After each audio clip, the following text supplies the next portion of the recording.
नमस्कार दोस्तों, कल असां MA फाइनल पेपर 8 सागर जी संतान नाविल जे बारे में पढ़ी रहिया हुआसीं। नाविल में कल मां ॿुधायो हो त कीअं करुतमा जी शादी तय थी वई आहे। शादीअ जी तारीख़ तय थी वई अथसि ऐं जीअं ई शादी जी तारीख़ तय थी थिएसि त रस्मुनि ऐं रिवाज़नि जी शुरूआति थी रही आहे। आड़े पोड़े जूं सभु मायूं अची करुतमा खे संदेश थियूं ॾियनि त तोखे हाणे हिकु मल्लाह खे संभालणो आहे, तोखे पंहिंजी पवित्रता क़ाइमु रखणी आहे। इन तरह सां सभु सम्झाइसि थियूं। करुतमा इन्हनि ते सभिनी खां हिकु सुवालु जेको हुन जे मन में हली रहियो आहे पुछे थी त छा अॼु खां पहिरियों हिन समुंड जे किनारे ते कंहिं पंहिंजी पवित्रता विञाई आहे या पवित्रता भंग कई आहे जंहिंजे करे हिते को नुक़सानु थियो हुजे।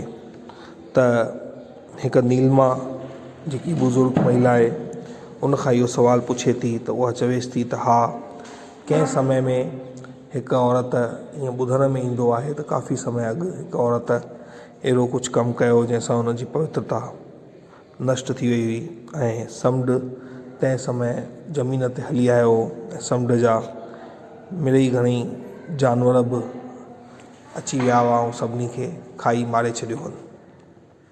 इन तरह सां ॻाल्हियूं हली रहियूं आहिनि। नंढियूं बालकियूं करुतमा खे चवंसि थियूं त दीदी तव्हां हाणे हली वेंदव। राति जो समय आहे, करुतमा खे निंड नथी अचे।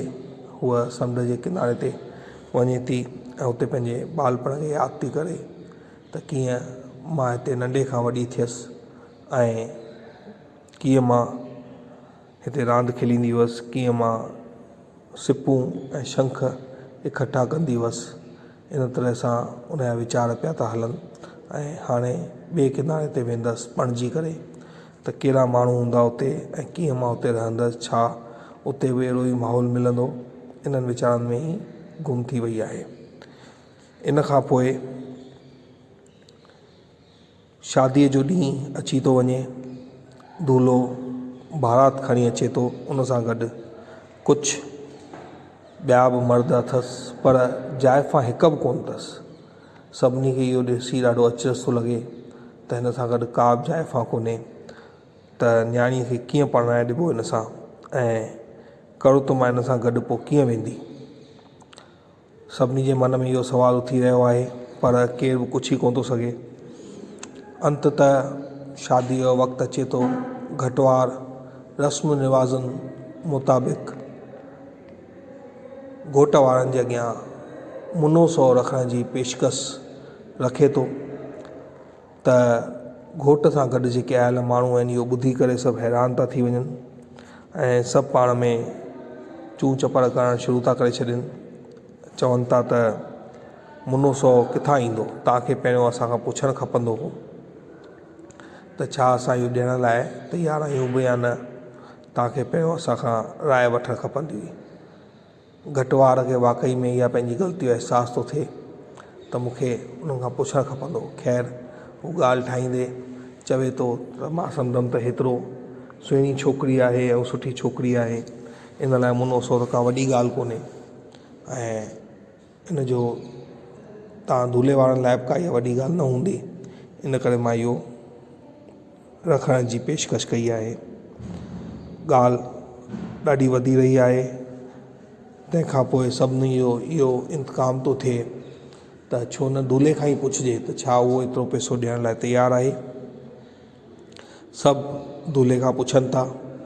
दूल्हो सभिनी खे मनाए ऐं चएसि थो हा ठीकु आहे, काई ॻाल्हि कोन्हे, ऐं पैसनि जी थैली खणी अची घटवार जे अॻियां रखे थो।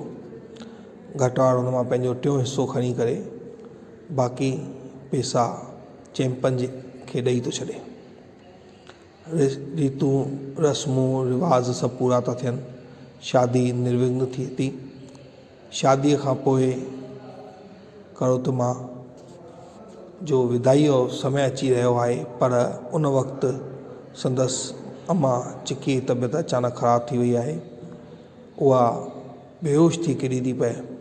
इहो ॾिसी चैंपन ॾाढो चिंता में अची थो वञे ऐं उहो चाहे थो त चिकी जेसि ताईं हुनजी अम्मा ठीकु नथी थिए तेसि ताईं हिते रही पए ऐं घोटु बि संदसि हुन सां गॾु ई रही पए। तंहिंखां पोइ ई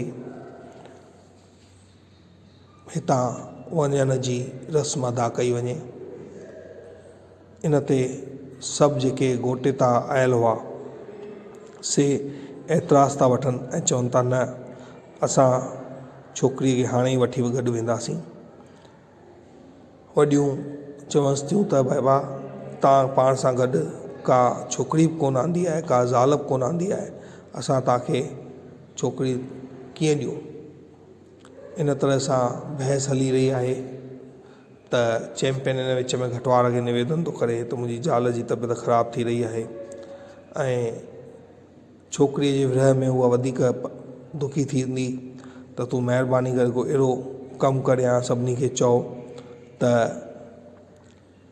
विदाईअ जी रस्म जेकी आहे उहा करोतमा जी माउ जे ठीकु थियण खां पोइ ई कई वञे। घटवार खे इहा ॻाल्हि सही बि लॻे थी पर उहो कहिड़े नमूने उन खे पेश करे इहो सोचे रहियो आहे। तंहिंखां पोइ उहो चवेनि थो त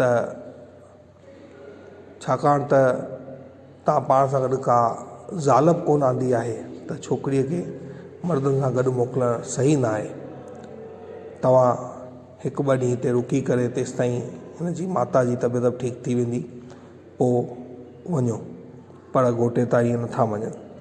तंहिंखां पोइ सभु घोट जो मुंहुं ॾिसी रहिया आहिनि। चवनि था अंतिम फ़ैसिलो त उनखे ई करिणो आहे त हू पंहिंजी घरवारीअ खे हितां वठी वेंदो हींअर ई या हिकु ॾींहुं रुकी पोइ वेंदो। चैंपियन खे लॻे थो त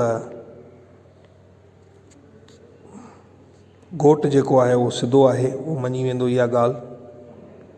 पर स्थिति उन विपरीत थी थिए, उबतर थी थिए।